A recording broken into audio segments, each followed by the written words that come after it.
옹크트리님 영상 잘 보고 있습니다. 옹크님 영상을 보며 광고 세팅하고 있는데 입찰가 변경하는 주기가 따로 있나요? 그리고 광고 없이 몇 페이지 정도까지 가고 광고 멈추거나 광고비 내리시는지 궁금합니다. 자, 1번 입찰가 변경하는 주기가 따로 있나? 자, 네이버 광고도 마찬가지고요. 그리고 다른 매체 광고도 마찬가지예요. 광고는 매일마다 체크를 해주셔야 합니다. 저는 언제 하냐면 자기 전에 합니다. 뭐를 체킹하냐? 전환당 비용을 보면 된다고 했죠. 사실 뭐 다른 것들 클릭률이나 전환율 이런 것도 봐주면 좋아요. 근데 사실 전환당 비용만 봐도 답이 바로 나오거든요. 자, 이 전환당 비용이 뭐라고 했어요? 제가 제품 한 개를 판매하기 위해 소진된 광고비라고 했죠. 그래서 전환당 비용을 어떤 거랑 비교를 하면 좋다고 했어요? 마진, 내 상품의 마진이랑 비교를 하면 좋다고 했죠. 자, 그래서 내 마진이랑 전환당 비용을 비교했을 때 전환당 비용이 마진보다 크다면은 이거는 어때요? 광고비를 내려야겠죠. 반대로 전환당 비용보다 마진이 더 크다면은 광고비를 유지를 해주거나 증액하는 것도 하나의 방법이겠죠. 이런 식으로 매일매일 컨트롤을 해줍니다. 그리고 나서 2번 한번 볼게요. 언제 광고를 멈추거나 광고비를 낮추는지. 일단 매일마다 보고 전환당 비용이 높으면은 광고비를 내리겠죠. 근데 내려도 계속해서 전환당 비용이 안 나오고 광고 효율이 안 나요. 그러면은 일주일 단위로 봤을 때도 효율이 안 나면은 광고비를 최소 입찰가로 진행을 합니다. 최소 입찰가라고 하면은 엄청나게 낮은 금액, 예를 들어서 120원 정도 아니면 80원에서 120원 사이로 그냥 광고만 걸어두라고 말씀을 드렸어요. 광고는 절대 끄지 말라고 말씀을 드렸습니다. 그리고 제가 추가적으로 좀 말씀을 드리고 싶은 게 뭐냐면 내 상품이 많이 팔려서 판매 지수가 높아져가지고 키워드 1페이지에 상위 노출이 됐어요. 그리고 광고도 만약에 1페이지에 노출이 됐어요. 그러면은 1페이지 안에 내가 노출된 상품이 이렇게 두 개가 이렇게 노출될 거 아니에요. 그러면 이 두 개가 썸네일이 같다면은 이게 같은 상품이라고 소비자들은 바로 알 수 있겠죠. 그래서 제가 어떻게 하라고 말씀드렸냐면 광고에는 소재의 노출용 썸네일을 변경할 수 있다고 말씀드렸어요. 그래서 노출용 썸네일을 변경해서 다른 사진으로 광고는 이렇게 걸어두는 거죠. 그러면은 1페이지 안에 내 상품이 두 개가 노출되더라도 사진이 다르기 때문에 다른 상품으로 인식될 확률이 높다는 거예요. 그러면은 우리가 1페이지 안에 50개의 상품이 있는데 50개의 상품 중에서 우리 상품이 클릭될 확률이 좀 더 높아지겠죠. 그래서 그런 식으로 노출용 썸네일을 변경하는 스킬들도 자유자재로 좀 활용해 보시는 것을 추천드립니다. 옹크님, 저 택배 승인이 안 떨어져서 편의점에서 80개 붙였습니다, 저번 주에.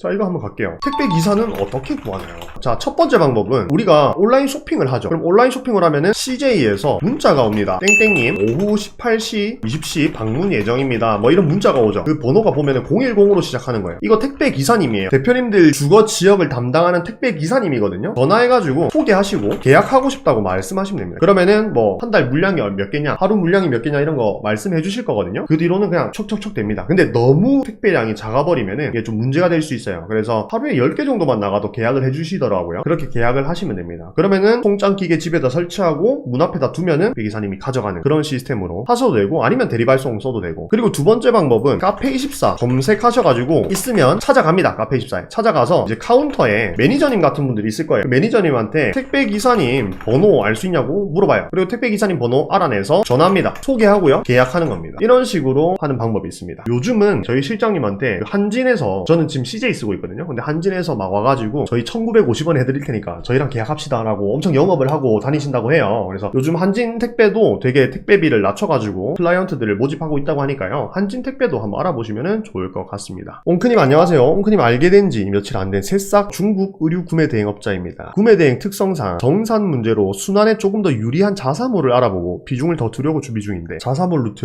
어떻게 생각하시나요? 저는 이거를 좀 잘못 접근을 하신 것 같아요. 정산 주기가 문제라고 해서 자사몰로 하면 좀 해결이 될까 했을 때, 사실 이 자사몰도 결제 방식이 무통장 입금이 있고요, 그 다음에 뭐 다른 피지사 카드 결제가 있어요. 그리고 뭐 네이버 페이 결제가 있고요. 무통장 입금의 경우는 사실 정산 주기가 없어요. 입금하면 바로 제 통장으로 바로 들어와요. 그래서 좋습니다. 그리고 피지사랑 네이버 페이는 한 일주일 정도 걸려요. 그래서 사실 이 7일들이 7일 주문건들이 이렇게 겹쳐가면서 사실 매일매일 정산이 되긴 하거든요. 근데 어쨌든 간에 오늘 팔린 거는 7일 뒤에 정산된다고 보시면 됩니다. 그럼 사실 스마트 스토어랑 비슷해요. 물론 스마트 스토어는 한 10일 정도 더 길지만은 구매 확정을 눌러주면은 또 다음날 바로 정산이 되기 때문에 그렇게 큰 차이는 없습니다. 그래서 제가 드리고 싶은 말씀은 뭐냐면, 스마트 스토어랑 자사몰 둘 다 가져가셔야 되고요. 뭐 하이브, 루핀 이런 거 다 늘려서 다 같이 가져가 주셔야 돼요. 어디에 집중을 하거나 그런 게 아니라 매출은 유입수 곱하기 전환율 곱하기 객단가라고 말씀드렸어요. 자, 이게 무슨 말이냐면, 내가 중국 의류 구매 대행을 해요. 그러면은 이거를 자사몰에서만 판매를 한다라고 생각을 하시면 안 된다고요. 판매 플랫폼을 여러 채 늘려가지고 유입수를 확보를 하셔야 된다고요. 그리고 조금 위험한 게 뭐냐면, 스마트 스토어랑 자사몰의 마케팅 방법은 완전 달라요. 우리가 스마트 스토어는 기본적으로 검색 거래에 기반해서 어떤 특정 키워드를 검색하고 그 검색 결과로 들어온 사람들에게 노출이 되어서 판매되는 구조예요. 그런데 이 자사몰은 내가 어떤 루트가 있어야 돼. 예를 들어서 내가 인플루언서면은 인스타그램이나 유튜브가 내 쇼핑몰로 들어오는 루트가 되겠죠. 자, 그래서 그 루트가 없다면은 어쩔 수 없이 콘텐츠를 만들어서 뭐 영상 콘텐츠들 아니면 카드뉴스 콘텐츠들 만들어서 돈을 써가지고 자사몰로 유입을 땡겨야 되는데 어쨌든 그 유입도 돈이 든단 말이에요. 그래서 사실 정산 문제 때문에 자사몰을 간다는 것은 애초에 조금